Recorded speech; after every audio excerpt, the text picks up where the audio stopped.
નમો સિદ્ધાણમ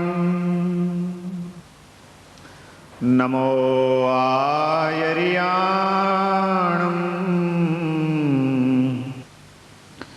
નમો ઉવજ્જાયાણમ નમો લોયે સવ્વસાહૂણમ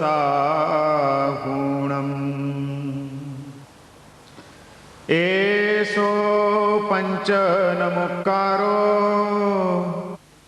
સવ્વપાવપણાસણો મંગલાણં ચ સૌવેસિં પઠમં હવૈ મંગલમ ઓંકારં બિંદુ સંયુક્તમ નિત્યં ધ્યાયન્તિ યોગિનઃ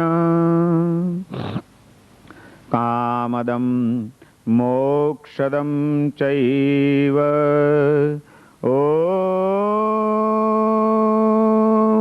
ઓંકારાય નમો નમઃ. અજ્ઞાનતિમિરાંધાનાં જ્ઞાનાંજનશલાકયા નેત્રముન્મીલિतं येन તસ્મૈ શ્રીગુરવે નમઃ.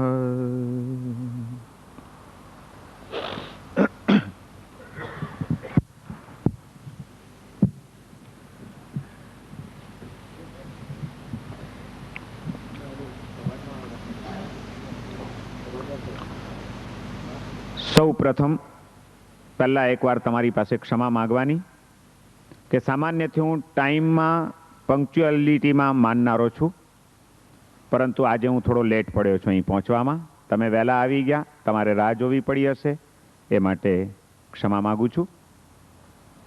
સવારના થોડુંક આજે ઉઠવામાં મોડું થયું અને એ પછી જે નિત્યની સાધના હોય, જાપ વગેરે હોય, એ કરવામાં પણ થોડોક સમય નીકળી ગયો. અને પછી હમણાં દીપકભાઈને ત્યાં નવકારસી કરવા ગયા, પણ ત્યાં ઘણા બધા ભાવિકો આવી ગયા હતા, એટલે થોડોક સત્સંગમાં બેસી ગયા અમે, ને ઘડિયાળ પર મારું ધ્યાન રહ્યું નહીં.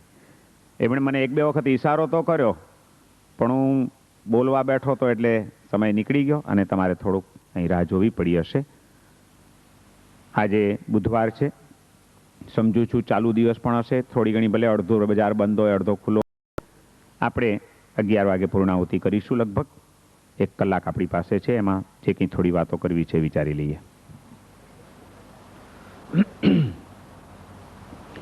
અનાયાસેન મરણં વિના દૈન્યેન જીવનમ દેહાન્તે તવ સાન્નિધ્યમ દેહિ મે પરમેશ્વર.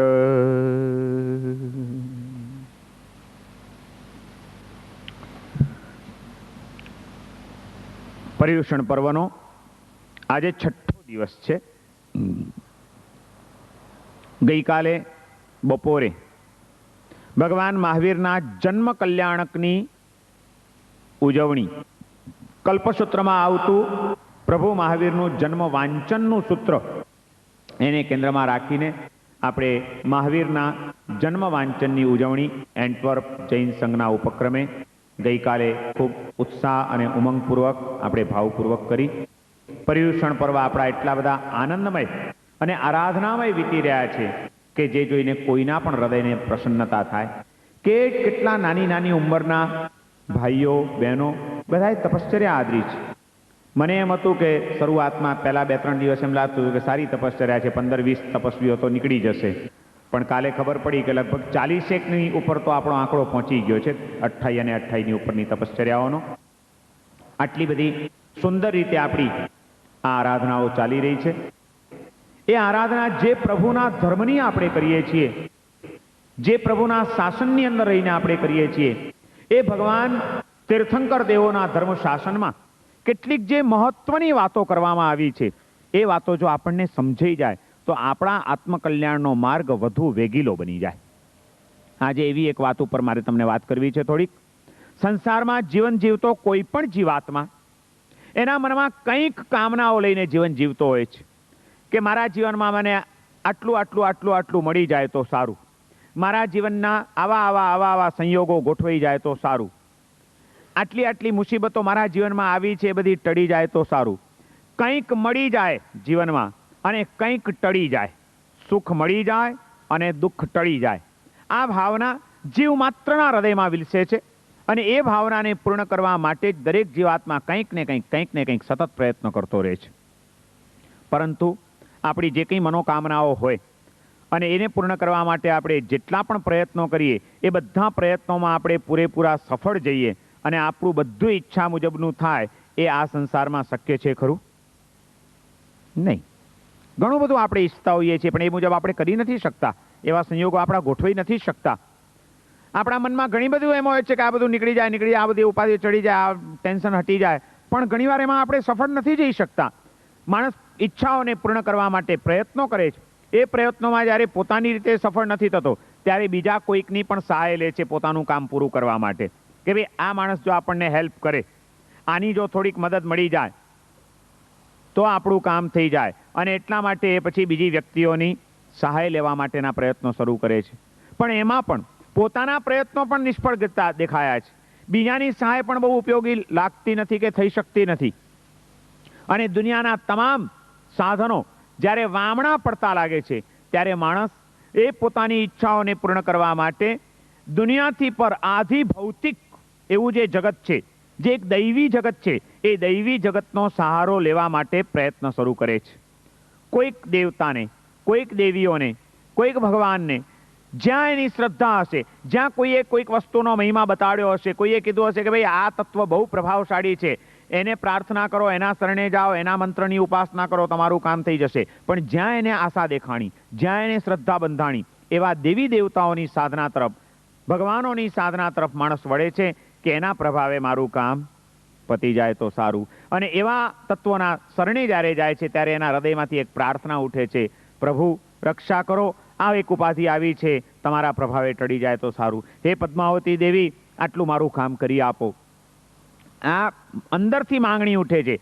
આ પોતાના અંતરમાં ઉઠતી ઈચ્છાઓ, અપેક્ષાઓ, મહત્વાકાંક્ષાઓ, મનોરથો, એ બધાને પૂર્ણ કરવા માટે પોતાની કે આ ભૌતિક જગતની મર્યાદાઓ જ્યારે આવતી દેખાય ત્યારે આધિ ભૌતિક જગત, જે દૈવી જગત છે, એના શરણે ગયેલો આત્મા જ્યારે હૃદયમાંથી આ માંગણી મૂકે છે ત્યારે એને પ્રાર્થના કહેવામાં આવે છે. અને એ દ્રષ્ટિએ પ્રાર્થનાનું તત્વ પ્રાચીન કાળથી હજારો વર્ષથી આપણી સંસ્કૃતિની અંદર વિકસતું રહ્યું છે. કોઈ કાળ એવો નહીં હોય, કોઈ યુગ એવો નહીં હોય કે જે યુગની અંદર કોઈક ને કોઈક માનવોએ કોઈને કોઈ દેવને, દેવીને, દેવાધિદેવને ક્યાંક ને ક્યાંક પોતાની ઈચ્છાઓ પૂરી કરવા માટે પ્રાર્થના ન કરી હોય. પ્રાર્થનાનું અસ્તિત્વ હંમેશા રહ્યું છે. અને એક વાત સમજી રાખજો કે પ્રાર્થનાઓ નકામી નથી હોતી. પ્રાર્થનાની શક્તિ પણ ઘણી બધી છે. સાચા હૃદયથી અનન્ય ભાવે જો કોઈ તત્વનો સહારો લેવામાં આવે ને એને શરણે જવામાં આવે અને એમના ચરણે પ્રાર્થના કરવામાં આવે તો એ પ્રાર્થનાઓ ફળે પણ છે. સચ્ચી પુકાર હે તો બેડા પાર હે. તમારી પુકાર હોવી જોઈએ, હૃદયના અંતરના ઊંડાણમાંથી ઉઠેલી પ્રાર્થના હોવી જોઈએ. એવી પ્રાર્થનાઓ ક્યારેય પણ નિષ્ફળ જતી નથી. આમ પ્રાર્થનાનું અસ્તિત્વ એ હંમેશા રહ્યું છે. અને એ પ્રાર્થના બે પ્રકારની છે. જૈન શાસ્ત્રોની અંદર પ્રાર્થનાના બે પ્રકાર વર્ણવવામાં આવ્યા છે. એક ભૌતિક પ્રાર્થના અને એક આધ્યાત્મિક પ્રાર્થના. દુનિયાના કોઈક સામાન્ય દુઃખ આવી ગયા છે, મુસીબતોમાં ફસાઈ ગયા છીએ, ઉપાધિમાં અટવાઈ ગયા છીએ, એ ભગવાન, ભાઈ સાહેબ આ કેસમાંથી છુટકારો અપાવી દેજો, એ શંખેશ્વર દાદા આમાંથી જો છૂટી જઈશ તો હું એક તમારી ભારેમાં ભારે આંગી રચાવીશ. હે પદ્માવતી દેવી, મારી આટલું એક કામ થઈ જાય, બસ કૃપા કરો. દુન્યવી કોઈક ભૌતિક સુખની પ્રાપ્તિ માટે કે કોઈક દુઃખથી છુટકારો મેળવવા માટે થતી પ્રાર્થના, એને આપણે ત્યાં લૌકિક પ્રાર્થના કહેવામાં આવી છે, ભૌતિક પ્રાર્થના કહેવામાં આવી છે. અને એક વર્ગ એવો હોય છે કે જે જે દુનિયાની કોઈ ચીજ નથી માંગતો, ભગવાનના શરણે જાય છે, કોઈક અધિષ્ઠાયક દેવોના શરણે જાય છે અને એક જ પ્રાર્થના કરે છે, પ્રભુ બધું જ છે પણ આ ચિત્તમાં અશાંતિ બહુ રહ્યા કરે છે, વાસનાઓ બહુ સતાવ્યા કરે છે. પ્રભુ કંઈક એવા આશીર્વાદ આપો, મારું જીવન પવિત્ર બની જાય, મારા જીવનમાંથી આ પાપ નીકળી જાય, આ દોષમાંથી હું મુક્ત થઈ જાઉં. પ્રભુ મારી શક્તિ કામ નથી કરતી, નિર્માલ્ય છું, પણ આપના જો આશીર્વાદ હશે તો આ પાપમાંથી હું છુટકારો મેળવી શકીશ. અને આત્માને કેન્દ્રમાં રાખીને એના વિકાસ માટે થતી પ્રાર્થના, એને આપણે ત્યાં આધ્યાત્મિક પ્રાર્થના કહેવામાં આવી છે. આધ્યાત્મિક એટલે આત્માનમ અધિકૃત્ય યા ક્રિયતે તદધ્યાત્મમ. આધ્યાત્મિક એટલે શું? આત્માને કેન્દ્રમાં રાખીને થતી પ્રવૃત્તિ, એ બધી આધ્યાત્મિક કહેવાય. જેના કેન્દ્રમાં આત્મ તત્વ હોય, ચૈતન્ય હોય, એ આત્માને કેન્દ્રમાં રાખીને રચાતું સાહિત્ય આધ્યાત્મિક સાહિત્ય કહેવાય. આત્માને કેન્દ્રમાં રાખીને થતી ક્રિયા એ આધ્યાત્મિક ક્રિયા કહેવાય. આત્માને લગતી ચર્ચા એ આધ્યાત્મિક ચર્ચા કહેવાય, એ આધ્યાત્મિક ઉપાસના. આ આધ્યાત્મિક શબ્દ એટલે જેના કેન્દ્રમાં આત્મા છે, દુનિયા નથી, દુનિયાના સુખો નથી, ભૌતિક તત્વો નથી, જળ વસ્તુઓ નથી, પણ જેના કેન્દ્રમાં ચેતના છે, આત્મા છે, એ આત્માને કેન્દ્રમાં રાખીને થતી પ્રાર્થના એ આધ્યાત્મિક પ્રાર્થના છે. અને આપણું જૈન દર્શન એમ કહે છે કે તમે ભગવાન પાસે જે માગવું હોય તે માગો. એના ભક્ત એવા અધિષ્ઠાયક દેવી દેવતાઓ, પછી એ ચક્રેશ્વરી દેવી હોય, પદ્માવતી દેવી હોય, ધર્ણેન્દ્ર હોય, ઘંટાકર્ણ મહાવીર હોય, માણીભદ્રજી હોય, એ બધા સમ્યક દ્રષ્ટિ દેવી દેવતાઓ છે. ભગવાન તીર્થંકર દેવોના એ ભક્ત છે. એમના ચરણે પણ તમારે જે પ્રાર્થના કરવી હોય એ કરો, તમારી પ્રાર્થના ફળશે, એમની અચિંત્ય કૃપાથી તમારા કાર્ય થશે. પણ યાદ રાખજો, આવા મહાન તત્વોની પાસે જ્યારે જાઓ ત્યારે પ્રાર્થના શું કરવી, માંગણી શું કરવી, એનો જરાક વિચાર કરજો. જે આ દુનિયાનું એક સર્વોપરી તત્વ છે એવા પરમાત્માના શરણે ગયા પછી કોઈ નાનકડી નાનકડી સંસારની તુચ્છ માંગણીઓ કરીને તમારી પ્રાર્થનાને કુંઠિત નહીં કરતા. એની પાસે શું માંગવું જોઈએ એનો જરાક વિચાર કરજો. ભગવાન પાસે શું માંગવાનું? કોઈક મોટા જ્વેલરી શોપમાં તમે ચાલ્યા જાઓ, ઝવેરાત તમારે ખરીદવું છે, ત્રિભુવન ભીમજીને ત્યાં તમે ગયા અને એવા મોટા ઝવેરીની દુકાનમાં જઈને તમે એમ કહો કે જરા 2 કિલો ભીંડા આપજો ને 2 કિલો. તો એટલે આ ઝવેરીને ત્યાં જઈને ભીંડાને કારેલા મંગાય? એ તો શાક માર્કેટ ઘણી મોટી પડી છે, ટોપલાઓ લઈને ઘણા કાછિયાઓ બેઠા છે, ગમે ત્યાંની એની પાસે જઈને માંગો મળી જશે. ઝવેરીને ત્યાં તો ઝવેરાત ખરીદી લેવાનું હોય, ત્યાં ભીંડાને કારેલા માંગવાના ન હોય. એમ આપણા જ્ઞાની પુરુષોએ કીધું કે જે વીતરાગ છે, જે સર્વજ્ઞ છે, જે કરુણામૂર્તિ છે, જે આ વિશ્વના કલ્યાણ કરનારા એક પરમ શક્તિમાન પરમાત્મા છે, એવા પરમાત્માના શરણે જ્યારે તું જાય ત્યારે જોજે, એની પાસે માગવું હોય તો વિતરાગતા માગજે, સર્વજ્ઞતા માગજે, ચિત્તની પ્રસન્નતા અને પવિત્રતા માગજે, હૃદયમાં વહેતું કરુણાનું ઝરણું માગજે. પ્રભુ, સ્વાર્થ વૃત્તિ બહુ સતાવે છે, મારા સ્વાર્થ માટે ગમે તેવા કામ કરવા તૈયાર થઈ જઉં છું. આજ સુધી સ્વાર્થને પોષવાની જ પ્રવૃત્તિઓ કરી છે ને પોતાના સુખમાં જ ચકચોર રહ્યો છું. પ્રભુ, આશીર્વાદ આપો, કૃપા કરી દો. એકાદું કોઈ કિરણ મારી ઉપર પણ નાખી દો તમારી મીઠી નજરનું, કે મારી આ સ્વાર્થ વૃત્તિનું વિલોપન થઈ જાય, મારા હૃદયમાં કરુણાની ભાવના જાગે, હું કોઈકના દુઃખ દૂર કરવા માટે તત્પર બની જાઉં. માંગવું હોય તો આવું કંઈક માંગજો. પ્રભુ, આ દેહાધ્યાસે મને બહુ સતાવ્યો છે. શરીરની આસક્તિએ, આ દેહમાં જ આત્મબુદ્ધિએ મને રગડાવ્યો છે. પ્રભુ, કૃપા કરો, દેહથી ભિન્ન એવા આત્મતત્વનો સાક્ષાત્કાર ક્યાંક મને થઈ જાય, આત્મતત્વની અનુભૂતિ મને થઈ જાય, એની કોઈક ઝાંખી મને મળી જાય. પ્રભુ, આશીર્વાદ આપો, કૃપા કરો, આત્મતત્વનું દર્શન કરાવી દો. પ્રભુ, કારણ કે આ સંસારમાં બીજું બધું સહેલું છે, આત્મતત્વનું દર્શન થવું ઘણું મુશ્કેલ છે.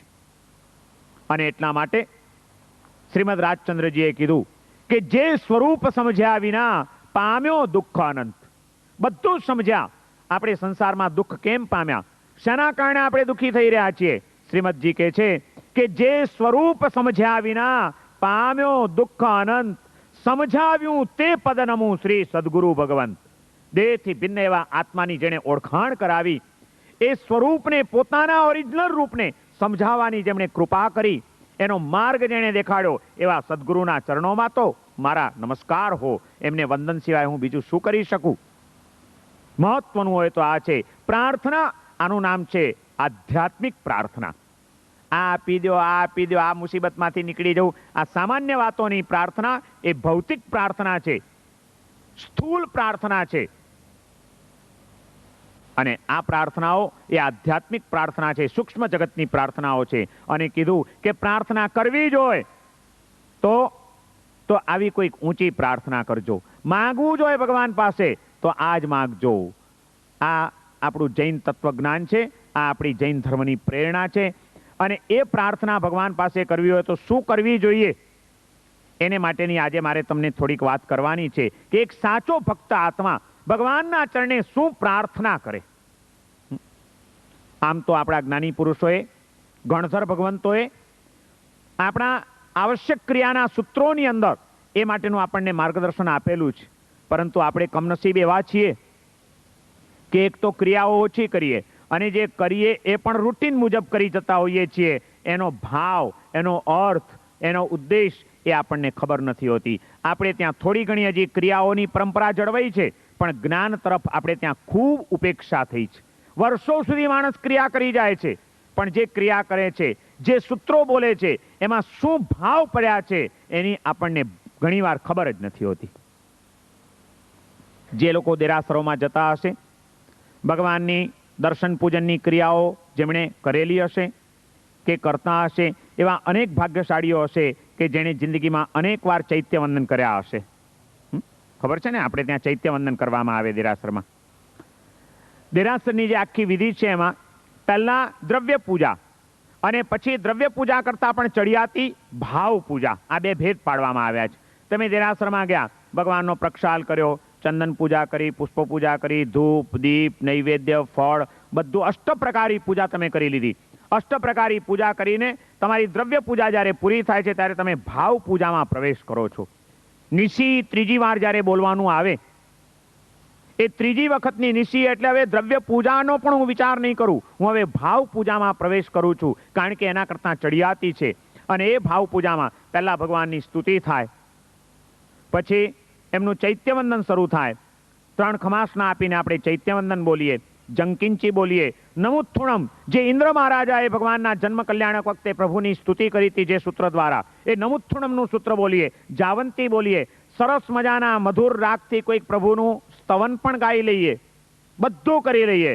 અને હવે ભાવ પૂજા પણ લગભગ પૂરી થવાના એન્ડિંગના સ્ટેજ ઉપર છે, ત્યારે એન્ડિંગની અંદર સૌથી છેલ્લું સૂત્ર, એટલું બધું મહત્વનું અને ઇમ્પોર્ટન્ટ સૂત્ર છે, એ સૂત્ર મૂકવામાં આવ્યું છે, જેમાં ભગવાનને પ્રાર્થના કરવામાં આવી છે કે પ્રભુ મને આટલું જોઈએ છે. જય વિરાય સૂત્ર.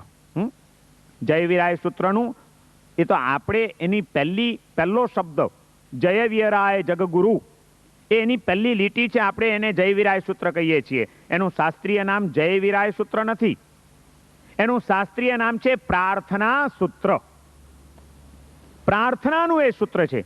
તીર્થંકર દેવોના ચરણે શું પ્રાર્થના કરવી જોઈએ એનું એમાં અદ્ભુત માર્ગદર્શન આપ્યું છે. કારણ કે દ્રવ્ય પૂજા કરી, ભાવ પૂજા કરીને પૂરું થવાનું છે, ત્યારે ભગવાન પાસે માંગવું તો પડે જ કે ભગવાન આટલું બધું તારા માટે કર્યું, આટલો સમય કાઢ્યો, આટલો ખર્ચો કર્યો, આટલો બધો ટાઈમ વેસ્ટ કર્યો. ભગવાન એમને એમ કંઈ કર્યું નથી, હું પાક્કો વાણિયો છું, ગણતરી વિનાનું કોઈ કામ કરું નહીં, મારે તારી પાસેથી કંઈક જોઈએ જ. વાણિયો ગણતરી વિનાનું કોઈ કામ કરે? સાચો વાણિયો કોને કહેવાય? અને ગણતરી તો હોય જ ને. ઘરેથી નીકળ્યા, દેરાસર ગયા, સમય બગાડ્યો, ભગવાનની પૂજામાં 2 કલાક કાઢ્યા, એટલો સમય વ્યતીત કર્યો, એમાં કંઈક ખર્ચો પણ કર્યો, કેટલી વસ્તુઓનો ઉપયોગ કર્યો, સમય, શક્તિ, સંપત્તિ બધું વ્યય કરીએ અને આપણને કંઈ જોઈતું ન હોય, કંઈ લેવું ન હોય એવું બને? ભગવાન પાછળ આ બધું કર્યું, દ્રવ્ય પૂજા કરી, ભાવ પૂજા કરી, પ્રભુ એમને એમ કંઈ કરવું એવો નથી, પાક્કો વાણિયો છું, મારે તારી પાસેથી જોઈએ છે. અને સાંભળી લે, હવે મારે તારી પાસે શું જોઈએ છે એનું આખું લિસ્ટ આપણે આપીએ છીએ ભગવાનને કે મને આ જોઈશે, આ જોઈશે, આ જોઈશે, આ જોઈશે, આ.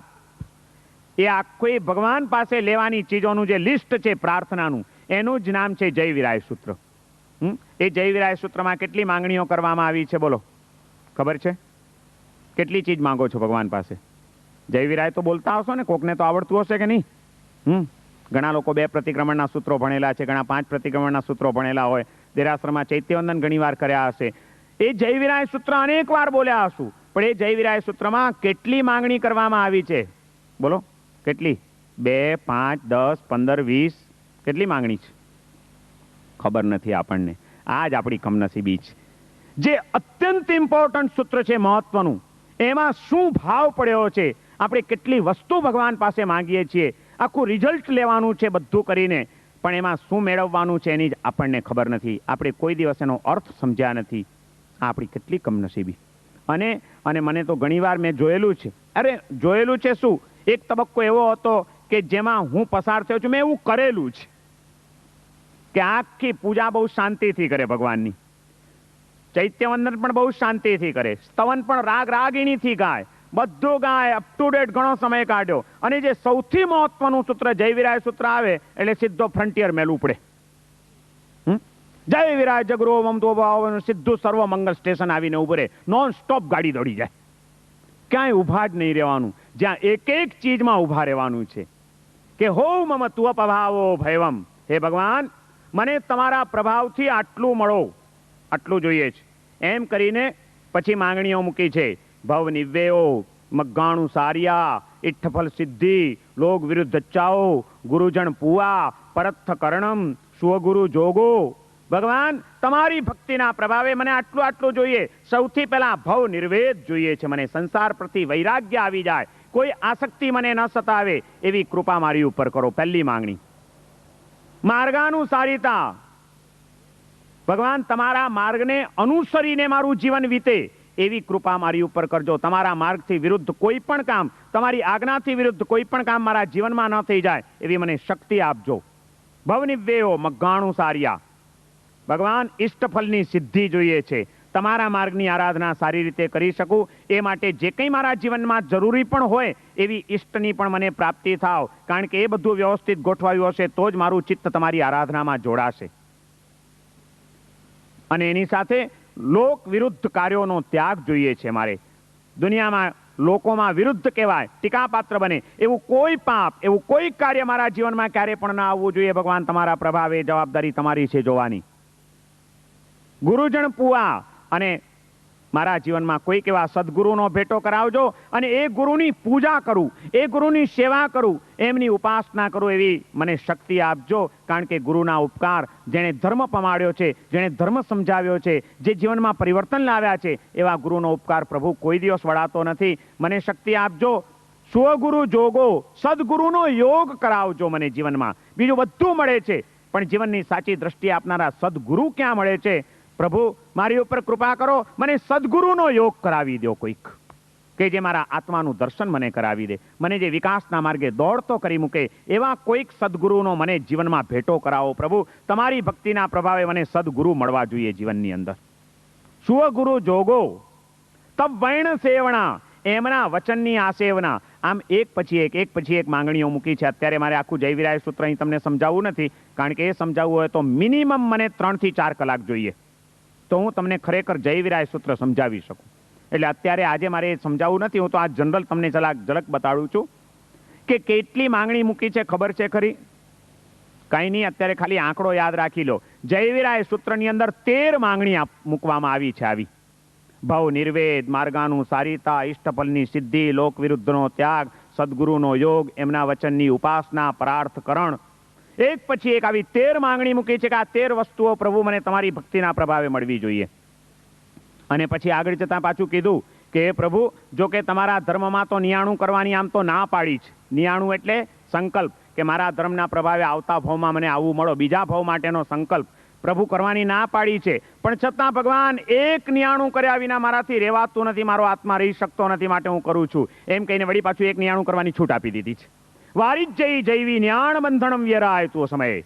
હે વિતરાગ પ્રભુ, તમારા શાસનમાં વારિજ્જય જૈવી ન્યાણ બંધણમ, જો કે નિયાણું કરવાની ના પાડી છે, પણ તહવી તો પણ હું કરું છું કે ભવે ભવે તુમ્મ ચલણાણમ. બીજું કંઈ નહીં, ભવો ભવ તમારા ચરણોની સેવા મળજો. આટલું નિયાણું કર્યા વિના તો મારાથી રહેવાતું જ નથી.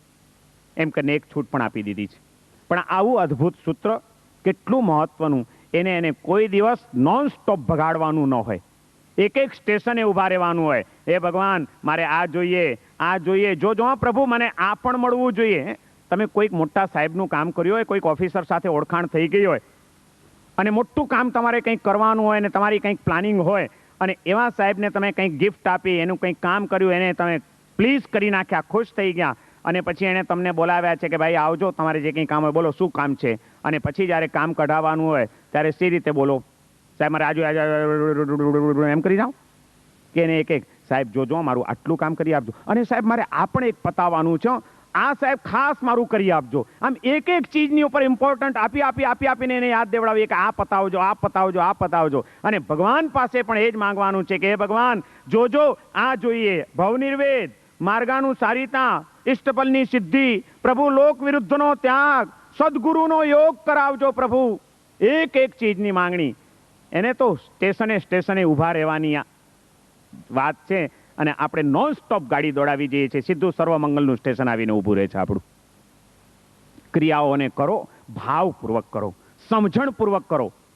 અત્યારે ભલે સમય નથી, કોક દિવસ ફરીથી જ્યારે આવવાનું થશે, મારી ઈચ્છા છે કે હવે પછી ક્યારેક અઠવાડિયા માટે જ્યારે આવવાનું થશે ત્યારે નમુત્થુણમ, જય વીરાય, લોગસ, આ બધા સૂત્રો જે અદ્ભુત રહસ્યોથી ભરેલા છે એની ઉપર આપણે થોડીક ક્યારેક ચર્ચા કરીશું.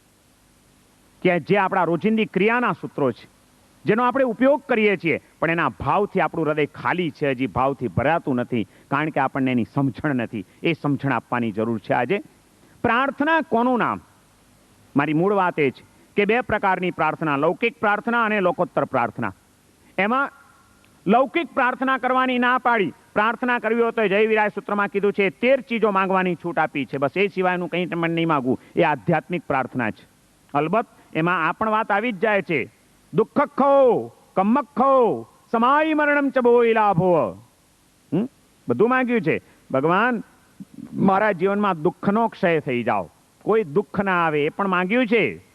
પણ પહેલા પેલું માંગીને પછી સંસારનો વૈરાગ્ય, સદગુરુનો યોગ, એ બધું મળ્યું હોય તો પછી જીવનમાં જો દુઃખો ને મુસીબતો આવે તો એ સદગુરુનો સંયોગ સારી રીતે નહીં સાધી શકાય, બીજી કંઈ આરાધના નહીં થઈ શકે. એટલા માટે બધા દુઃખો પણ દૂર થઈ જાઓ, એ દુઃખને નોતરું આપનાર કર્મોનો ક્ષય થઈ જાઓ, સમાધિની પ્રાપ્તિ થાવ, બોધિની પ્રાપ્તિ થાવ, સમાઈ મરણમ બોઈ લાભો.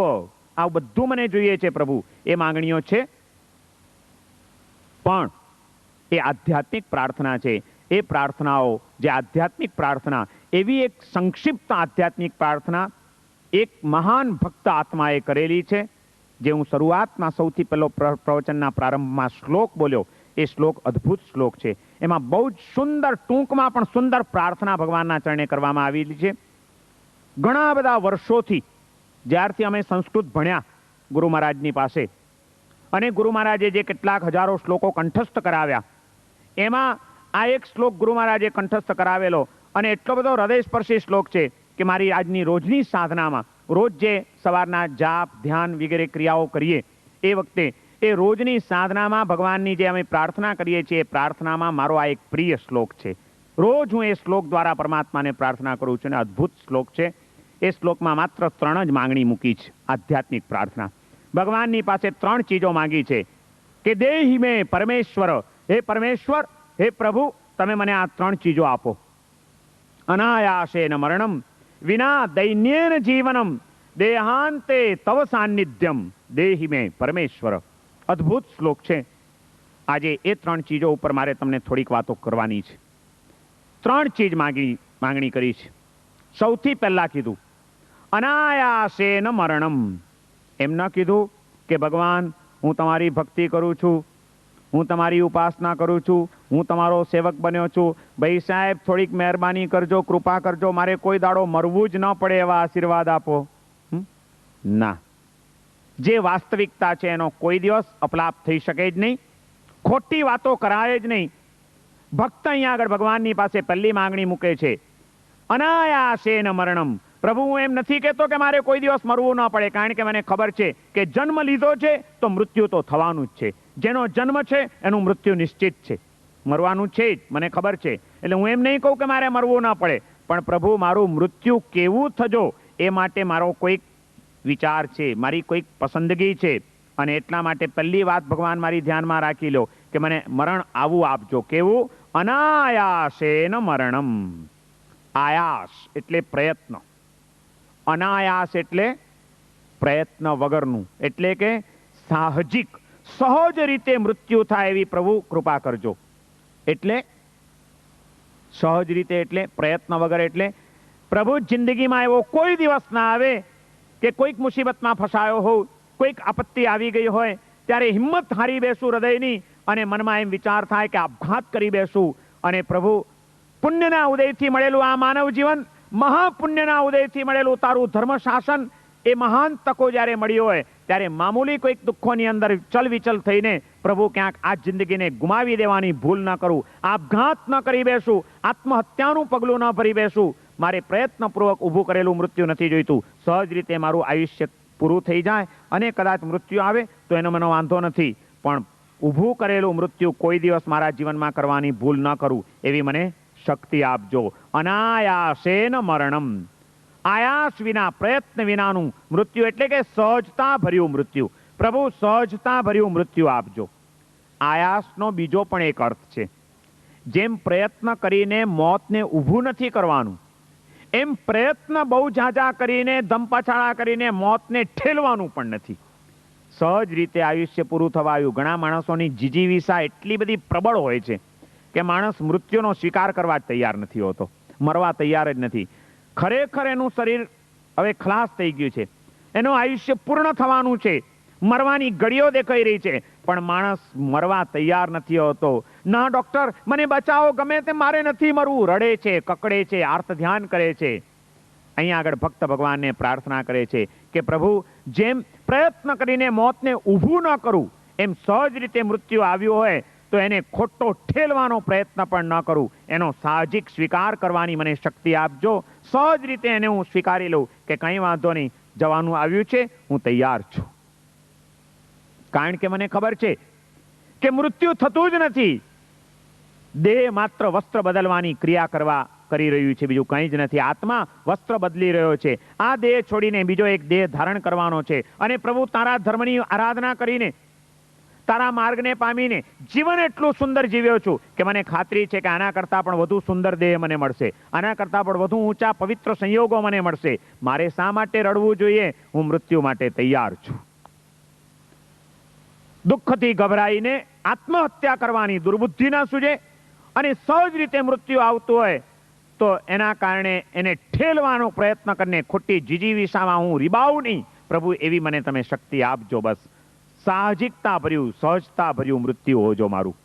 મરવાનું તો છે જ એક દિવસ. કેવી રીતે મરવું છે? રીબાઈને, રડી રડીને, આર્ત ધ્યાન કરીને, કે સમાધિપૂર્વક સહજ રીતે? જેમ આજે આખો દિવસ કપડાં પહેર્યા, કાલે સવારે બાથરૂમમાં જશો નાહવા માટે તો આજના કપડાં ઉતારી નાખશો, જૂના કપડાં ઉતારીને કાલે પાછા નવા કપડાં પહેરશો ને, એ કપડાં ઉતારવામાં અને નવા કપડાં પહેરવામાં કોઈ પીડા થાય છે? દુઃખી થાવ છો? ના. કેટલી સહજતાથી આપણે એ ક્રિયા કરીએ છીએ. જ્ઞાની પુરુષો કહે છે કે મૃત્યુ એટલે બીજું કંઈ જ નથી, કપડાં બદલવાની ક્રિયા છે. એને સહજ રીતે સ્વીકારી લો. जाता नहीं है कोई दुनिया से दूर चल के, मिलते सभी यही है कपड़े बदल बदल के. કપડા બદલવાની ક્રિયા છે મૃત્યુ, એટલે બીજું કંઈ જ નથી. કંઈ જ નથી. મૃત્યુ એટલે કંઈ જ નથી. આધ્યાત્મિક માર્ગે જેને ડગ માંડ્યો છે એને માટે તો મૃત્યુ પણ એનાથી અનંત ભવો છે, એમાંથી એક ભવ ઓછો થયો એટલો એ આત્મા મુક્તિની નજીક ગયો. મુક્તિની નજીકમાં જવાની એક પ્રક્રિયા છે. આપણે આપણા ઘર તરફ, આપણા આત્માના સ્વરૂપ તરફ આગળ વધી રહ્યા છીએ. એમાં રડવાનું શેનું હોય? એક કવિએ કીધું કે મૃત્યુ એટલે કંઈ જ નથી, આત્મા પોતાના ઘર તરફ જાય છે. એને બહુ સરસ વાત કરી. એ કે આદમી સોયા જમી પે. કવિ કહે છે કે આદમી સોયા જમી પે, લોગ કહેતે મર ગયા. પેલો સૂતો તો અને લોકોએ કીધું આદમી સોયા જમી પે, લોગ કહેતે મર ગયા, वो बिचारा था सफर में आज अपने घर गया. वो बिचारा था सफर में आज अपने घर गया. અરે એ તો અનંતની યાત્રાએ નીકળ્યો છે. કેટલા જન્મોથી એની યાત્રા ચાલી રહી છે. રોજ નવા નવા સ્ટેશનો બદલી રહ્યો છે. સ્ટેશન બદલતા બદલતા બદલતા આ સ્ટેશને આવ્યો હતો. અહીં થોડું જે કંઈ કામકાજ હતું એટલે ગાડીમાંથી ઉતરી ગયો હતો. સ્ટેશનનું બધું કામ પતાવ્યું. એનું કામ પત્યું એટલે એની અનંતની યાત્રામાં પોતાના ધ્યેય તરફ વધુ આગળ વધ્યો. ઘર તરફ ગયો. વળી પાછો ગાડીમાં બેસી ગયો. આગળ ગયો. મૃત્યુ એટલે કંઈ જ નથી. આત્માને આગળ લઈ જનારી એક પ્રક્રિયા છે. જો એને સહજ રીતે સ્વીકારતા આવડે તો. અને એટલા માટે અહીં ભક્ત ભગવાનને પ્રાર્થના કરે છે કે પ્રભુ, મરવું ન પડે એવું નથી માંગતો, પણ મારું મૃત્યુ સહજતા ભર્યું થજો. સહજ રીતે એને સ્વીકારવાની મને શક્તિ આપજો પ્રભુ. અનાયાસેન મરણમ, મારું મૃત્યુ અનાયાસ. પહેલી માંગણી કેટલી સરસ માંગણી છે. પછી બીજી માંગણી મૂકે છે, વિના દૈન્યેન જીવનમ. જેમ મૃત્યુ માટે મારો કોઈ સ્પષ્ટ એક વિચાર છે, એમ જીવન વિશે પણ મેં કંઈક ઝંખના સેવી છે. સહજ રીતે મૃત્યુ કોનું થાય? જેને જીવન જીવતા આવડ્યું હોય તેનું.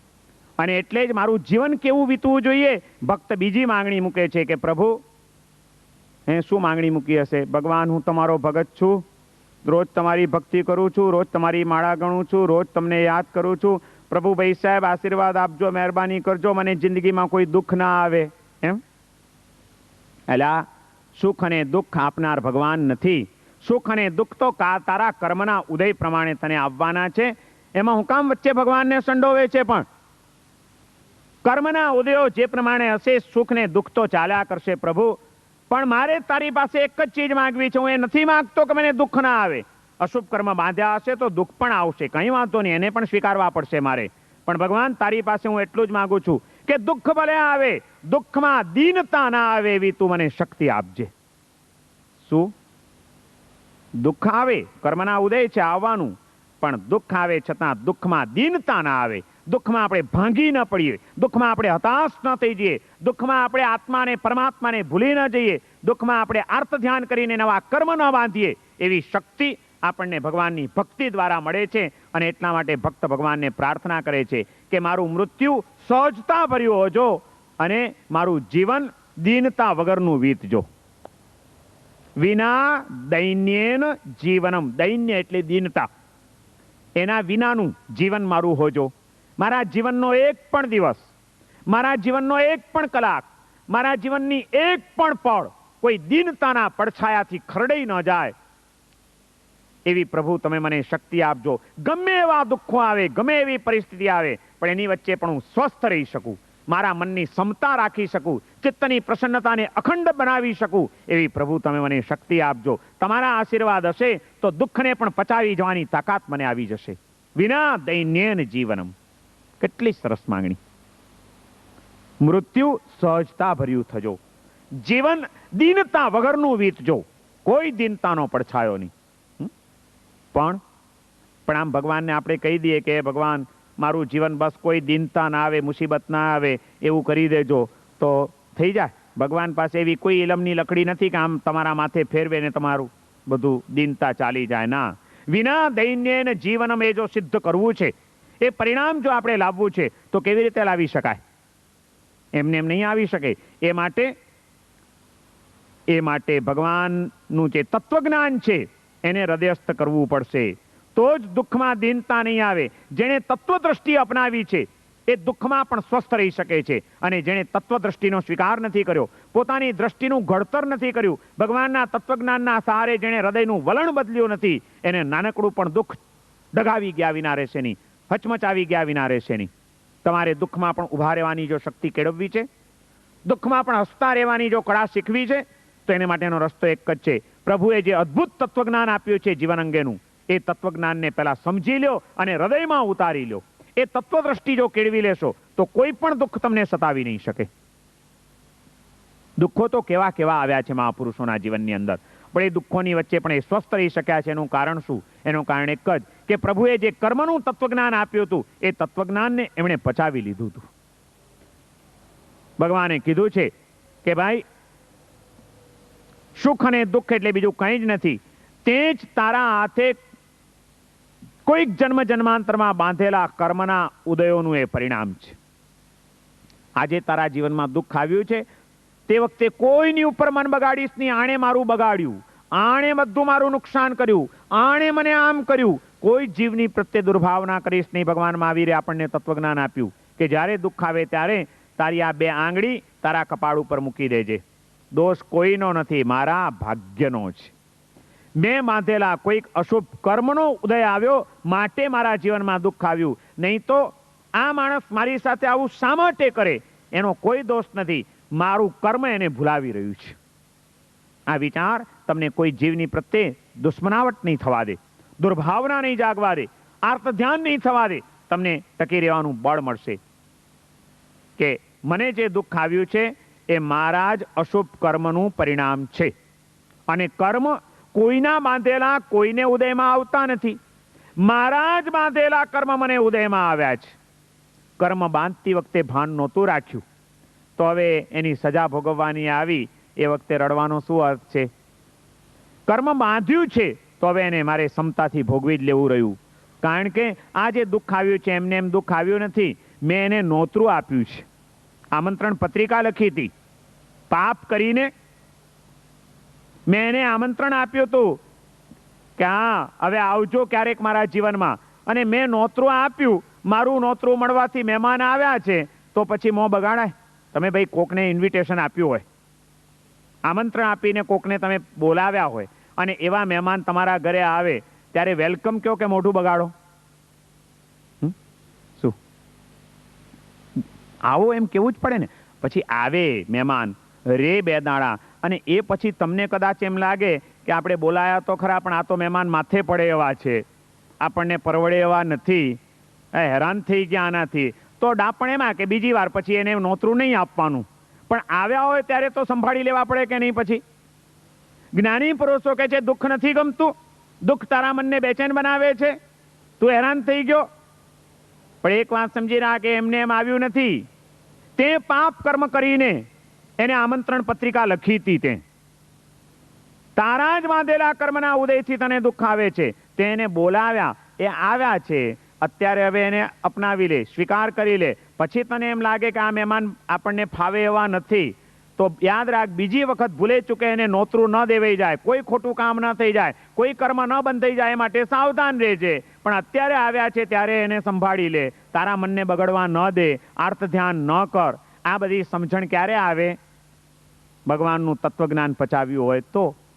વિના દૈન્યેન જીવનમ, દીનતા વગરનું પ્રભુ જીવન વીતજો, એ પ્રાર્થના આપણી સફળ ક્યારે બની શકે? એમને એમ નહીં થાય. એને માટે પ્રભુના તત્વજ્ઞાનને સમજવું પડશે, એ તત્વદ્રષ્ટિને અપનાવવી પડશે, હૃદયસ્થ કરવી પડશે, વલણ આખું બદલી નાખવું પડશે. કોઈ પણ દુઃખ આવે એટલે તરત જ દુઃખની અંદર આપણે બીજા કોઈ વ્યક્તિને દોષિત ન માનીએ, પરંતુ આપણું વલણ જ એવું થઈ ગયું હોય કે તરત જ આપણને આપણા કર્મનો ઉદય દેખાય કે આ દુઃખ આવ્યું છે એમાં કોઈ જવાબદાર નથી, મારા અશુભ કર્મનો ઉદય છે. આ બે આંગળી કપાળે મૂકી દો, બધું કામ પતી જશે, કંઈ જ કરવાનું નથી બીજું. દીનતા વગર પણ દુઃખમાંથી કેમ પસાર થઈ શકાય? આ રીતે મેં એક વ્યક્તિને જોયા છે. અમદાવાદની અંદર આપણા એક શ્રાવક રહેતા હતા, બહુ ધર્મિષ્ઠ શ્રાવક. ધર્મિષ્ઠ એટલે એક બાજુ ધર્મની આરાધનાઓ પણ ખૂબ કરી હતી, બીજી બાજુ ભગવાનના શાસ્ત્રોનો તત્વજ્ઞાનનો અભ્યાસ પણ ખૂબ કર્યો હતો, અને એ અભ્યાસના કારણે એને તત્વજ્ઞાનને પચાવેલું હતું. એ વ્યક્તિને જિંદગીના પાછલા વર્ષોમાં ભયંકર કેન્સર થયું, ગળાનું ભયંકર કેન્સર. ગાંઠ એટલી મોટી થઈ ગઈ. આ વર્ષો પહેલાની વાત છે. અત્યાર જેટલા પણ હજી તે વખતે ઉપાયો કેન્સરના, આટલી પણ ટ્રીટમેન્ટ હજી વ્યવસ્થિત શોધાયેલી નહોતી. ખૂબ વધી ગયું કેન્સર, ગાંઠમાં બધા કીડા પડી ગયા છે, પીડાનો કોઈ પાર નથી, ઓપરેશન પણ કરાવ્યું છે, પણ છતાં પીડા છે, માથું એવું ફાટ થાય છે, છતાં ક્ષમતાથી પોતે એ રોગને ભોગવી રહ્યા છે. ધર્મિષ્ઠ હતા, સમાજના આગેવાન હતા, સૌ કોઈ એમની ખબર કાઢવા જાય. એની હાલત જોઈને ભલભલો માણસ ધ્રુજી જાય કે ઓહો આ માણસને કેટલી પીડા હશે. પણ એ પથારીમાં પડ્યા એકદમ પ્રસન્ન ચિત્તે પડ્યા હોય. કોઈ પણ જાય, કેમ છો? સારું છે, તકલીફ તો નથી ને? ચાલ્યા કરે. કોઈ હૈયા રો કકડ જ નહીં. કેટલાક માણસોને તો છે ને ટેવ જ એવી પડી ગયો, અસહિષ્ણુતા એટલી બધી કેળવાઈ જાય છે કે એક નાનકડી પણ તકલીફ થાય ને તો આખું ઘર ઊંચું નીચું કરી નાખે. રાડા રાડ હોય, બધાને અધ્ધર ઊભા રાખે. એક માથું દુખતું હોય તો, તાવ આવ્યો હોય તો, અને કેટલાક માણસો એવા સહિષ્ણુ હોય છે કે ગમે એવી પરિસ્થિતિમાં પણ શાંતિથી એ સમયને પસાર કરી દે. કોઈ પણ જાય અને તે વખતે કોઈકને આશ્ચર્ય પણ થાય કે આટલી ભયંકર પીડામાં તમે કેવી રીતે આટલી ક્ષમતા રાખી શકો છો, એમ એમને પૂછવામાં આવ્યું. ત્યારે એણે જે જવાબ આપ્યા, અદ્ભુત જવાબ હતો એનો. યાદ રાખવા જેવો જવાબ છે. શું તત્વજ્ઞાન કેવી માણસને મદદ કરે છે જીવનની અંદર. એને જ્યારે પૂછવામાં આવ્યું કે આટલી પીડાઓ છે, તમારી પીડા અમારાથી જોઈ શકાતી નથી, આવા રોગમાં તમે આટલી બધી ક્ષમતા કેવી રીતે રાખી શકો છો? ત્યારે એણે કીધું કે ભાઈ, હું તો અહીં પથારીમાં પડ્યો ભગવાનનું એક જ કર્મનું તત્વજ્ઞાન વિચાર્યા કરું છું, અને એમાં પણ હું તો કર્મનો ખૂબ આભાર માનું છું. કર્મનો આભાર, સાંભળજો, એ કે હું તો કર્મનો આભાર માનું છું કે કર્મ કેટલા દયાળુ છે કે એણે મને સજા કરી છે, પણ કયા પાપની સજા છે એ પ્રગટ કરતા નથી. કર્મની બે મહાન કૃપા છે મારી ઉપર. બે વાત એણે ગણાવી કે કર્મની બે મહાન કૃપા છે, એનો વિચાર કરું છું ને મને શાંતિ મળી જાય છે. પહેલી વાત કે કર્મ ઉદયમાં આવે છે, પરચો બતાડે છે, દુઃખ આપે છે, પણ આ મારું કયું કર્મ છે, એ કયું પાપ કરીને મેં બાંધ્યું હતું, એ મારા પાપને પ્રગટ કરતું નથી. એની પહેલી કૃપા છે.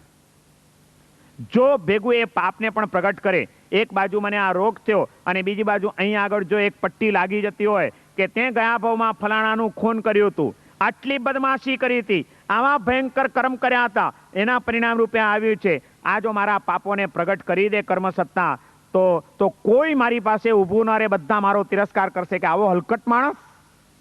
પણ કેટલી કર્મની મહાન કૃપા છે કે પાપની સજા કરે છે પણ પાપને પ્રગટ કરતું નથી. માટે તમે બધા મારી ખબર કાઢવા આવ્યા છો, તમને આટલી મારા માટે લાગણી છે. જો મારા પાપો ખુલ્લા થઈ જાય તો તમે કોઈ આવો નહીં. કેટલી એની મહાન કૃપા છે, હું તેનો વિચાર કરું છું અને થેન્ક્સ કહું છું એને. અને કર્મની બીજી કૃપા છે કે કર્મ બંધાયા પછી તરત ને તરત ઉદયમાં આવતું નથી. એક તક આપે છે કે હજી પણ ચેતી જા, બંધાયેલા કર્મોનું શુદ્ધિકરણ કરવું હોય તો કરી લે. એને મને તક પણ આપી હતી, મેં એ તકને ન ઝડપી, એ હું ગુનેગાર છું. પણ હું કર્મને, એની મહાન કૃપાને જ્યારે વિચારું છું ત્યારે તો મને એમ થાય છે કે વાહ, શું કમાલ કરી. આપણો જૈન દર્શનનો કર્મનો એક સિદ્ધાંત છે કે કોઈ પણ કર્મ જ્યારે બંધાય, એ બંધાયા પછી તરત ને તરત કોઈ દિવસ ઉદયમાં આવતું નથી. અમુક ટાઈમ સુધી તો એ દરેક કર્મ આપણા આત્માની ઉપર ચોપચાપ એ કર્મના પૂતગલો પડ્યા રહે છે, જેને આપણી શાસ્ત્રીય પરિભાષામાં અબાધા કાળ કહેવામાં આવે છે. કર્મનો અબાધા, એ બાધા ના પહોંચાડે, પીડા ના પહોંચાડે, ઉદયમાં ના આવે, એ અમુક સમય સુધી, અમુક વર્ષો સુધી આત્મા ઉપર ચૂપચાપ કર્મના પૂતગલો પડ્યા જ રહે છે. એનો અબાધા કાળ. એ અબાધા કાળ દરમિયાન જો આત્મા પાછો જાગૃત થઈ જાય, પોતાના પાપોને યાદ કરીને એનો પશ્ચાતાપ કરી લે, કોઈક સદગુરુની પાસે એનું પ્રાયશ્ચિત્ત કરી લે, તો એ કર્મ ભોગવ્યા વિના જ આત્મા ઉપરથી પાછા ખરી પડે છે. બાંધેલા બધા જ કર્મો ભોગવવા પડે એવું જૈન દર્શન કહેતું નથી. જે નિકાચિત કર્મ હોય એ જ ભોગવવા પડે, પણ મોટા ભાગના કર્મો અનિકાચિત હોય છે, જે ભોગવ્યા વિના ખપાવી શકાય છે. બહુ મહત્વનું આ કર્મનું તત્વજ્ઞાન એક આખો અલગ સબ્જેક્ટ છે. અત્યારે હું લંબાણ એનું નહીં કરી શકું, પણ એ સમજવા જેવો એક સબ્જેક્ટ છે. પેલા ભાઈ, ચુનીભાઈ એમનું નામ હતું, બધા કે ચુનીભાઈ તમને આટલી બધી ક્ષમતા. ચુનીભાઈ કે પથારીમાં પડ્યો કર્મની બે કૃપાના વિચાર કરું છું કે એક તો ઉદયમાં આવે છે પણ પાપને પ્રગટ કરતું નથી, અને બીજું પાપ બંધાયા પછી એણે મને એક તક આપી હતી, એ તરત ને તરત ઉદયમાં આવતું નથી, એ પણ એની બીજી કૃપા છે. આ બે કૃપાનો વિચાર કરું છું અને ભગવાનના ધ્યાનમાં લીન બની જઉં છું, મને શાંતિ મળી જાય છે. વિના દૈન્યેન જીવનમ ક્યારે આવે? તત્વદ્રષ્ટિ અપનાવ્યા વિના દીનતાથી મુક્ત રહેવું બહુ મુશ્કેલ છે. અને એક વાત સમજી રાખજો, જીવનમાં ક્યારેક ને ક્યારેક પણ દુઃખ તો આવવાના જ છે. કોઈને શારીરિક આવશે, કોઈને માનસિક આવશે, કોઈને આર્થિક આવશે, કોઈને કૌટુંબિક આવશે. કયા પ્રકારનું કયું દુઃખ કોને આવશે એની કોઈ કલ્પના થઈ શકે એમ નથી. એવી કોઈ ખુમારીમાં રહેતા નહીં કે ના ના અમને તો કંઈ હવે વાંધો જ નથી. ના, ભલભલાની ખુમારીઓ ઉતરી ગઈ છે અહીંયા આગળ. ભલભલાને કર્મસત્તાઓએ પછડાટ આપી છે. તમે ત્યાં સુધી જ સલામત છો જ્યાં સુધી કોઈ કર્મસત્તાની એકાદી પછડાટ નથી લાગી.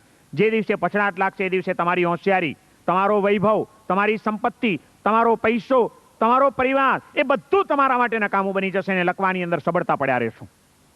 કોઈ ચીજનો ઉપયોગ નહીં કરી શકો અને આનંદ નહીં માણી શકો. શું કરશો તમે? ક્યારે માણસના જીવનમાં દુઃખ આવશે એની કોઈ ખાતરી નથી, પણ ગમે ત્યારે દુઃખ આવે, દુઃખમાં દીનતા ના આવે એવું જો આપણે ઈચ્છતા હોઈએ તો એક જ રસ્તો છે, તત્વજ્ઞાનને હૃદયસ્થ કરી લો તો વિના દૈન્યેન જીવનમ થઈ જશે.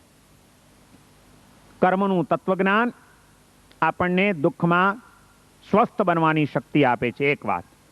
બીજી તત્વદ્રષ્ટિ છે કે જ્યારે પણ દુઃખ આવે ત્યારે દુઃખનો વિચાર ના કરો, પણ એ દુઃખની સાથે બીજા કેટલા બધા સુખો મળ્યા છે એ સુખોની નોંધ લ્યો, એનો વિચાર કરો તો તમને દુઃખ દુઃખરૂપ નહીં લાગે.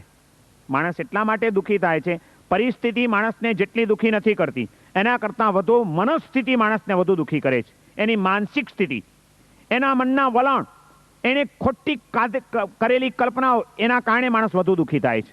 જો માણસને થોડીક જીવન દ્રષ્ટિ બદલાઈ જાય, એ પોતાના દુઃખ કરતાં સુખનો જો વિચાર કરે, ભલે કર્મસત્તાએ કુદરતના કારણે જીવનમાં એક દુઃખ આવ્યું, ઠીક છે દુઃખ આવ્યું, પણ એ દુઃખનો વિચાર કરવાને બદલે દુઃખની સાથે સાથે કેટલા સુખ મળ્યા છે, કેટલી સારી તકો મળી છે એનો પણ વિચાર કરો. ચાલો ધંધો ગયો તો ગયો, પૈસા ગયા તો ગયા, શરીર તો સલામત છે ને, કેટલી ભગવાનની મહેરબાની છે.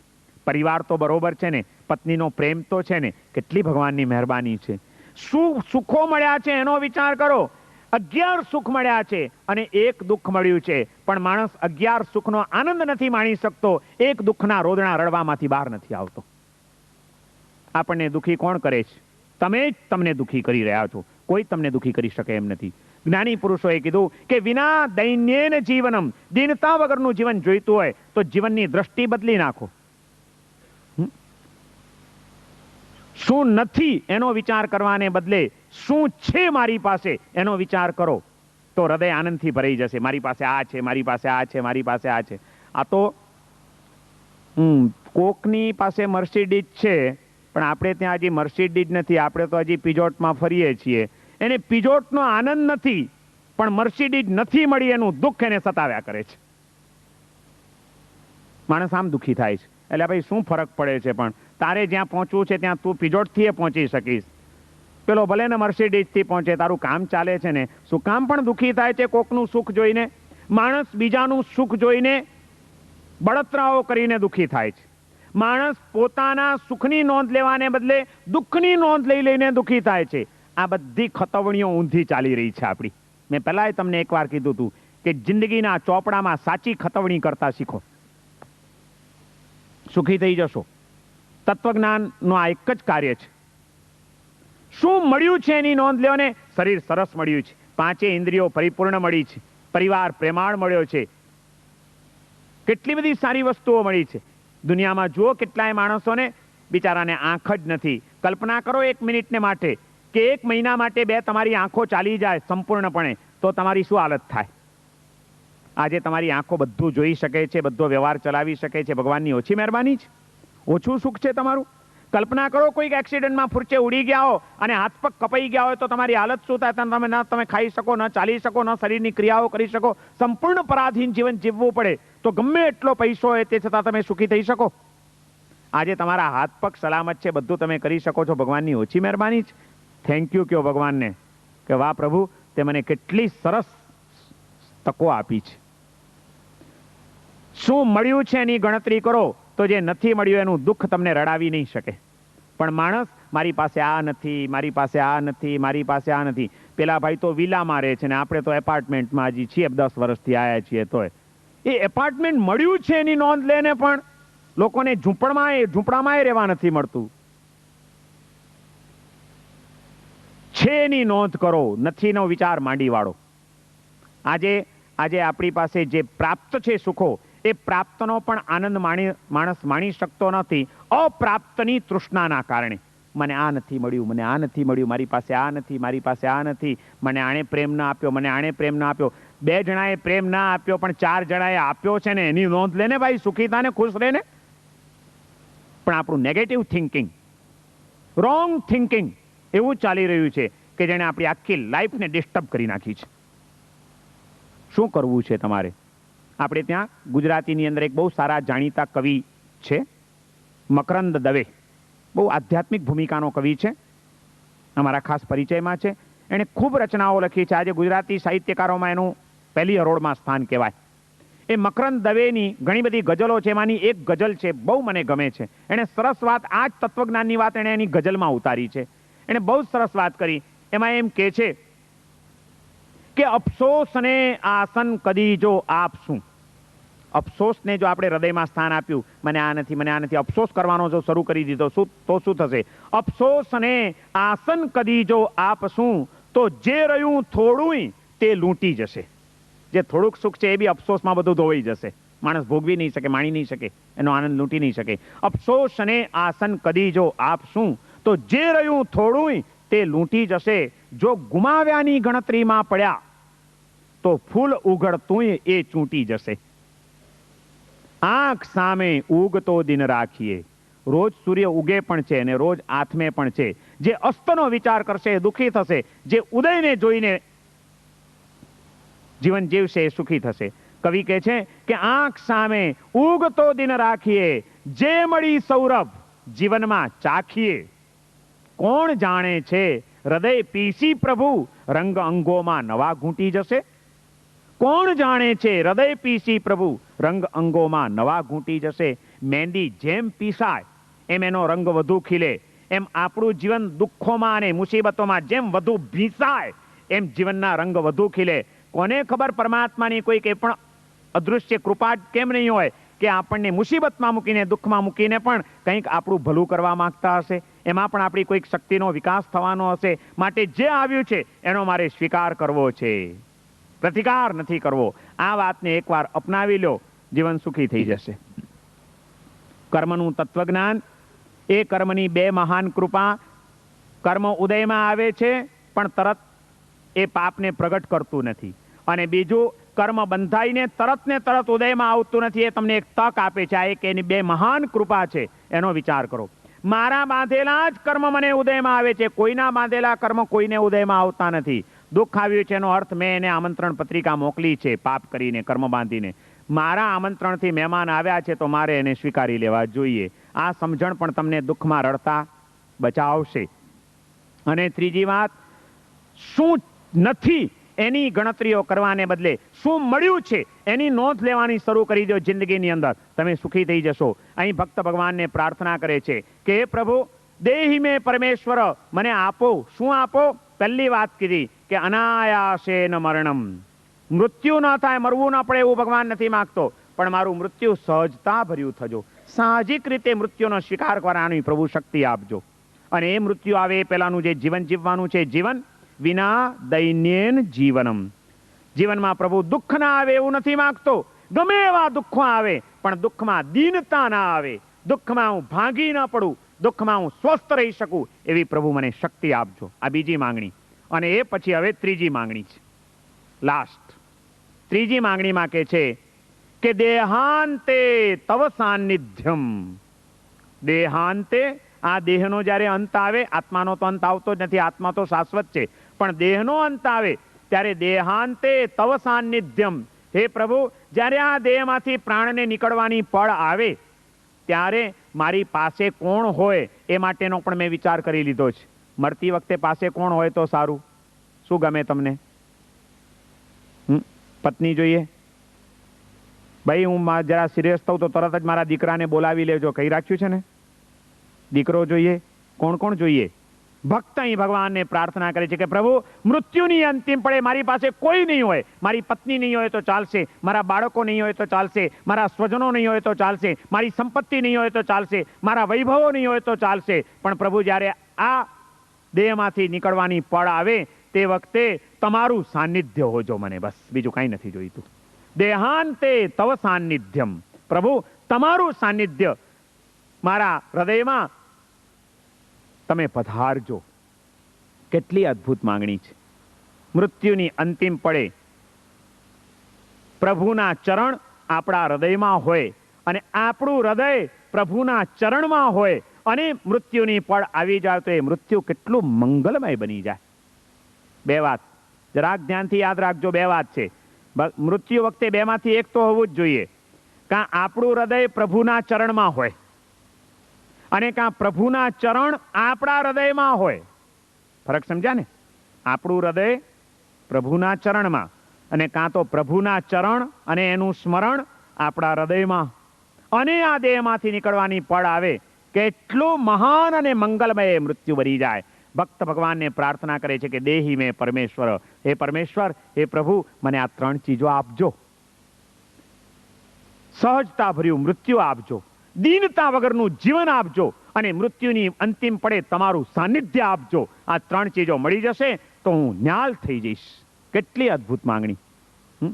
મરતી વખતે કોણ જોઈએ? વિચાર કરી રાખ્યો છે? કોણ જોઈશે? મેં તમને કીધું હતું ને, જીવન પર જે સંસ્કાર ઘૂંટ્યા હશે એ જ મૃત્યુ વખતે જાગૃત થવાના છે.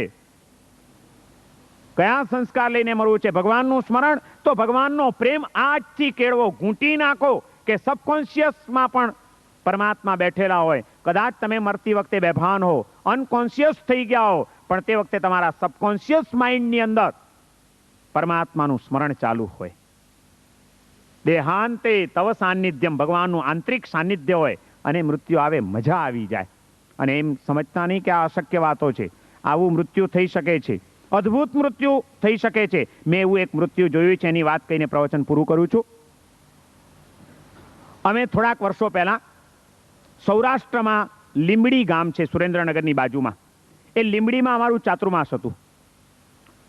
ચાતુર્માસ ખૂબ સારી રીતે ચાલ્યું. પ્રવચનમાં ખૂબ લોકો લાભ લેવા માંડ્યા. પર્યુષણ આવ્યા એટલે અહીં તમારી જેમ ખૂબ ઉત્સાહ, ખૂબ તપશ્ચર્યાઓ થઈ, માસકમણ હતા અને મોટી મોટી તપશ્ચર્યાઓ હતી, અને આખા સંઘે ખૂબ સારી રીતે પર્યુષણની આરાધના કરી. એન્ટવર્પ જેવામાં જો 40-58 થઈ શકતી હોય, તો લીંબડી એ તો એક ઐતિહાસિક ધર્મિષ્ઠ ગામ છે ઇન્ડિયામાં. ત્યાં તો કેટલી હોય, બહુ મોટી તપશ્ચર્યાઓ. પર્યુષણ સારી રીતે પૂરા થયા. તપસ્વીઓના તપની ઉજવણી કરવા માટે સંઘે 8 દિવસનો એક અઠ્ઠાઈ ઉત્સવ ઉજવવાનું નક્કી કર્યું. 8 દિવસનો ઉત્સવ, રોજ નવા નવા પૂજનો ભણાવવાના હતા, બધા કાર્યક્રમો હતા. પબ્લિક પણ ખૂબ લે. આટલી બધી તપશ્ચર્યા એટલે દરેક તપસ્વીઓના સગા વાલા બધા છે જે ઇન્વોલ્વ થાય અંદર, એટલે દેરાસર નાનું પડે. કાર્યક્રમો બધા ક્યાં રાખવા? ગામની બહાર આપણા જૈન સંઘની જે એક ધર્મશાળા હતી, એનો મોટો હોલ હતો. સંઘે નક્કી કર્યું કે આપણે ધર્મશાળામાં 8 દિવસનો ઉત્સવ ઉજવવો. હવે 8 દિવસ રોજ કાર્યક્રમો માટે ભગવાન પણ ત્યાં લઈ જવા પડે. રોજ ભગવાન લાવવા અને લઈ જવાની બધી આસાત ના થાય ને ક્યાં માથાકૂટ કરવી. એટલે સંઘે વિચાર કર્યો કે 8 દિવસ માટે ત્યાં જ આપણે એક ભગવાનને પધરાવીએ. હવે ભગવાન પધરાવવા માટે હજારો માણસને પાછા દૂરથી દેખાય એટલે જરા સરખી મૂર્તિ પણ જોઈએ. ધાતુની પ્રતિમા બહુ નાની દેખાય નહીં, ચાલે નહીં. શું કરવું? ક્યાંથી રહેવું? દેરાસરમાં તો બધી પ્રતિષ્ઠિત મૂર્તિ હોય ને તો ઉપાડાય નહીં. ત્યાં એક સંઘના સેક્રેટરી હતા, ટ્રસ્ટી, ચંદુભાઈ કરીને, મોટી ઉંમરના, બહુ ધર્મિષ્ઠ શ્રાવક અને બહુ દયાળુ. આખી જિંદગી એણે પરોપકારના કામ કરેલા. અડધી રાતે પણ કોઈ દુખિયારો એના ઘરના દ્વાર ખખડાવે તો એ ઊભા થઈને એની સાથે ચાલી નીકળે. સંઘના સેક્રેટરી, એના ઘરમાં ઘર દેરાસર હતું, અને એના ઘર દેરાસરમાં ભગવાનની, મહાવીર સ્વામીની આટલી સરસ મૂર્તિ હતી. સંઘને યાદ આવ્યું એટલે સંઘે ચંદુભાઈને વાત કરી કે ભાઈ આપણે સંઘનો જે ઉત્સવ કરવો છે એને માટે ભગવાન જોઈએ છે, તો જો તમારી મૂર્તિ આપણે ત્યાં લઈ જઈએ. ચંદુભાઈ તો ખુશ થઈ ગયા કે ઓહ, બહુ સરસ, કે મારા ભગવાન ઉપર 8 દિવસનો ઉત્સવ ઉજવાશે, સંઘના દર્શન કરશે, એવા અહોભાગ્ય મારા ક્યાંથી? ચોક્કસ, કે એને હા પાડી દીધી. હવે ઉત્સવ જે દિવસે શરૂ થવાનો હતો એ દિવસે અમે એવું નક્કી કર્યું કે આપણું પ્રવચન પતે, સવારના 9 થી 10 મારું પ્રવચન હતું, કે પ્રવચન પતે એટલે પ્રવચન પછી તરત જ સકળ સંઘે ચંદુભાઈના ઘરે જવાનું, ચતુર્વિધ સંઘે, વાજતે ગાજતે બેન્ડવાજા સાથે. ત્યાંથી પ્રભુજીને લઈને ગામની બહાર ધર્મશાળામાં જવાનું, ત્યાં ભગવાનની સ્થાપના થાય, ભગવાનને બિરાજમાન કરીએ, પછી માંગલિક સાંભળીને બધાએ છૂટા પડવાનું. આ આખો કાર્યક્રમ ગોઠવાઈ ગયો. દિવસ આવી ગયો, મારું પ્રવચન ચાલ્યું. 9 થી 10 મેં પ્રવચન આપ્યું. ચંદુભાઈ રોજ રેગ્યુલર પ્રવચનમાં આવે, પણ એ દિવસે એ પ્રવચનમાં નહોતા આવ્યા, કારણ કે આખો સંઘ એના ઘરે જવાનો હતો. એની બધી તૈયારીઓ, એનો આનંદ, અને બીજી બાજુ ભગવાનને વિદાય કરવાના હતા, એટલે ભગવાનની અષ્ટપ્રકારી પૂજા ને આંગી ને બધું કરવામાં બેસી ગયા હતા. સવારના ઉઠ્યા, નાહી ધોઈ, પૂજાના વસ્ત્ર પહેર્યા, ભગવાનની અષ્ટપ્રકારી પૂજા કરી, સરસ આંગી કરી, એ બધા કાર્યમાં રોકાયેલા હતા. આ બાજુ વ્યાખ્યાન પૂરું થયું. મેં સંઘને સૂચના આપી કે કોઈએ અહીંથી બહાર નીકળીને ઘરે જવાનું નથી, બધાએ મારી સાથે ચાલવાનું છે. આપણે ચંદુભાઈના ઘરે ભગવાનને લેવા માટે જઈએ છીએ.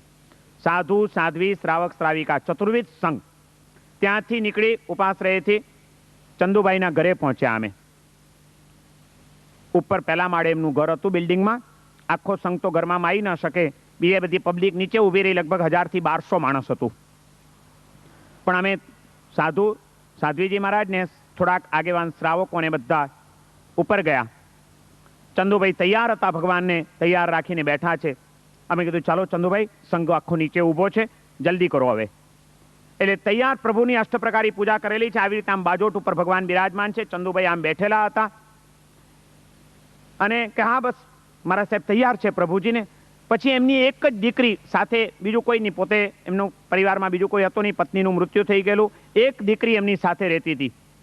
તરત જ એમણે દીકરીને કીધું કે બેટા જલ્દી પાટલો લાવ, ભગવાનને એમને આપણે મોકલશું ઘઉંલી કાઢ્યા વિના, જલ્દી પાટલો ને ચોખાને લાવો. એમની દીકરી પાટલો લાવી, ચોખા લાવી. ચંદુભાઈએ સરસ ભગવાનની સામે ઘઉંલી કાઢી, ચોખાની ઘઉંલી કાઢી, સાથીઓ કાઢ્યો અને વળી એમને યાદ આવ્યું એટલે કે બેટા જોને ઘરમાં એકાદું નાળિયેર હોય તો લાવને, શ્રીફળ મૂકીએ. દીકરી અંદર ગઈ, રસોડામાંથી એક નાળિયેર લઈ આવી. આમ ભગવાન સામે બિરાજમાન છે, પોતે અહીં બેઠા છે, વચ્ચે પાટલો છે, એની ઉપર ઘઉંલી સાથિયાનો કાઢેલી છે. નાળિયેર એની દીકરી લાવે છે, એ દીકરીના હાથમાંથી પોતે નાળિયેર લે છે, પ્રભુજીને હાથ જોડી અને આમ ઘઉંલી ઉપર નાળિયેર મૂકે છે. હૃદયમાં આનંદ એટલો બધો છે. સાધુ સાધ્વી શ્રાવક શ્રાવિકા ચતુર્વિધ સંઘની ઉપસ્થિતિ છે. આખો સંઘ નીચે ઉભો છે, જય જયકાર ચાલી રહ્યો છે. પોતે સવારથી આજે પચખાણ પાડ્યું નથી, ઉપવાસ જેવું છે, કંઈ ખાધું પીધું નથી, પૂજાના કપડાં છે, ભગવાનની પૂજા કરી છે ને આનંદનો અતિરેક એટલો આવી ગયો. આમ ભગવાનની સામે ઘઉંલી ઉપર આમ ઉપાડીને જેવું શ્રીફળ મૂકે છે, આમ મૂકે છે શ્રીફળને, માથું નમાવ્યું, ઢળી પડ્યું માથું, ત્યાં જ પ્રાણ ઉડી ગયા એમના, હાર્ટ એટેક. રીતસર મેં મારી નજર સામે જોયેલી આ વાત તમને કહું છું કે આમ નાળિયેર ભગવાનના ચરણોમાં આમ મૂકે છે અને મસ્તક અહીં ઢળી પડ્યું, એમનો પ્રાણ ઉડી ગયો, ઢળી પડ્યા સીધા જ. દેહાંતે તવ સાનિધ્યમ. વર્ષોથી હું પ્રાર્થના કરતો હતો પ્રભુને રોજ કે પ્રભુ દેહને અંતિમ પડે કંઈ ન હોય, તારા ચરણોમાં મારું મસ્તક ઢળે એવી કૃપા કરજે.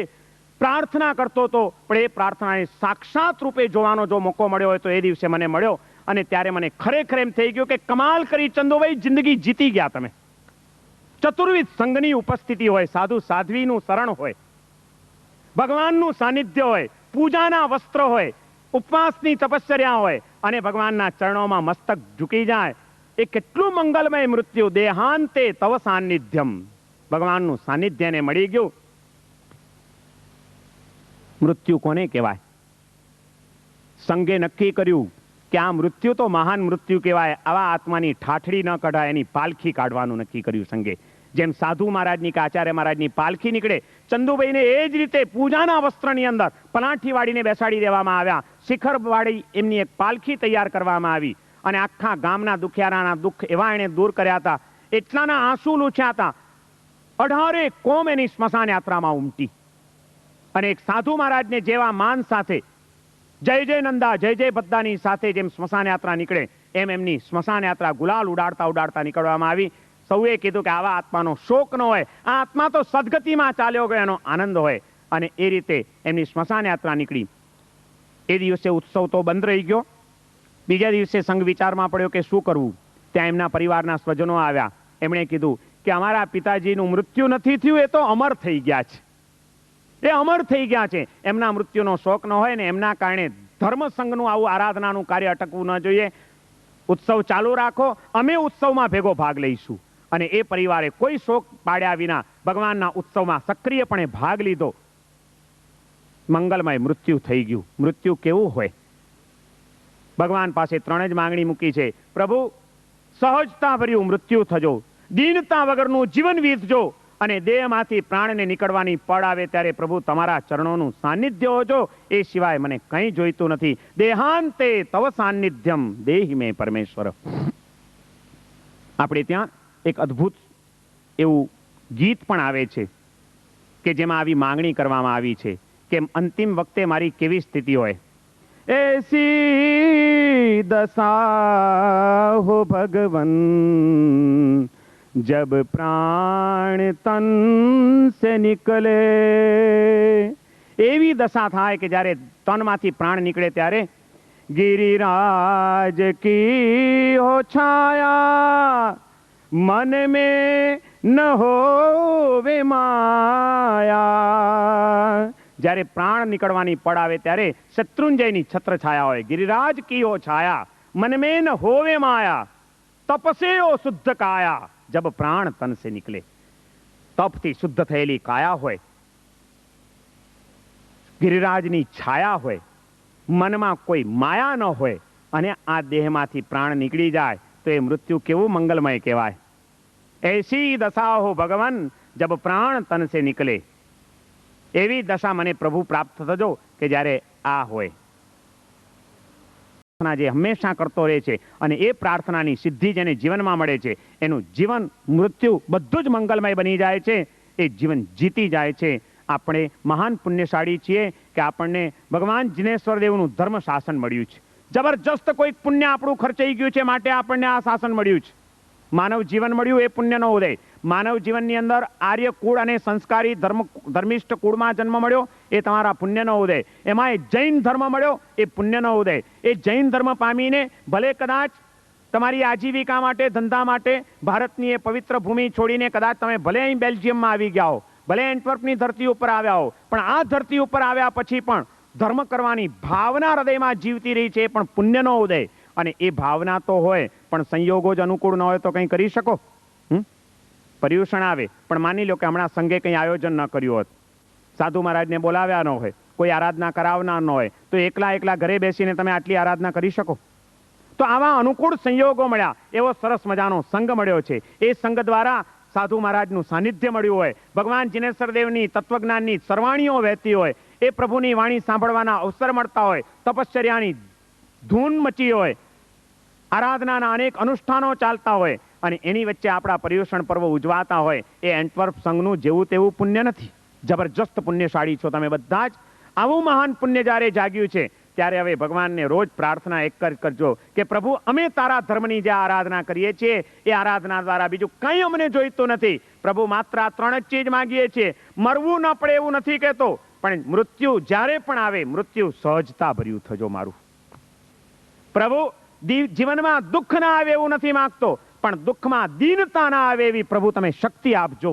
અને પ્રભુ જ્યારે આ દેહમાંથી પ્રાણને નીકળવાની પળ આવે ત્યારે તમારા ચરણોનું સાનિધ્ય હોજો. અનાયાસેન મરણમ વિના દૈન્યેન જીવનમ દેહાંતે તવ સાનિધ્યમ દેહી મે પરમેશ્વર. હે પ્રભુ તમે મને આટલું જ આપો. કેટલી અદ્ભુત પ્રાર્થના! આ અદ્ભુત પ્રાર્થના આપણી સૌની પ્રાર્થના બને અને આપણા જીવનમાં ચરિતાર્થ બને. એના દ્વારા આપણે આપણા આત્માનું કલ્યાણ કરીએ એવી શુભકામના સાથે આજનું પર્યુષણ પર્વના 6ઠ્ઠા દિવસનું આ સવારનું પ્રવચન અહીંયા આગળ પૂર્ણ થાય છે. બધા જ જ્યાં બેઠા છો ત્યાં વ્યવસ્થિત પલાઠી વાળી કમરને ટટાર કરી હાથ જોડીને બેસો. હું જે શ્લોક બોલ્યો છું એ શ્લોક તમને હું બોલાવું છું. એક એક કડી હું બોલીશ, તમારે એને રિપીટ કરવાની છે, બોલવાની છે. અને એ ભાવ સાથે કે તમે તમારા હૃદયથી પ્રાર્થના કરો છો ભગવાનને કે પ્રભુ મને આ 3 ચીજો આપજે. આપણા હૃદયથી આપણે પ્રાર્થના કરવાની છે. તન્મયતાથી પ્રાર્થના કરજો. આનંદ આવી જશે. જીવન તમારું ધન્ય બની જશે. બિલકુલ સીધા હાથ જોડીને બધા બેસી જાઓ. હું જે પ્રમાણે બોલાવું આ શ્લોક એ પ્રમાણે એક એક લીટી બધા બોલજો. કોઈ મૌન નહીં રહેતા. અનાયાસેન મરણમ બોલો. અનાયાસેન મરણમ વિના દૈન્યેન જીવનમ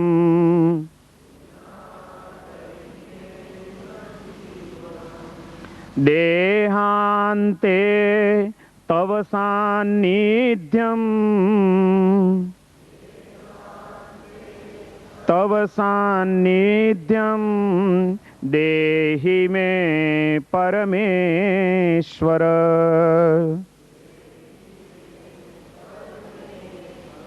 દેહી મે પરમેશ્વર.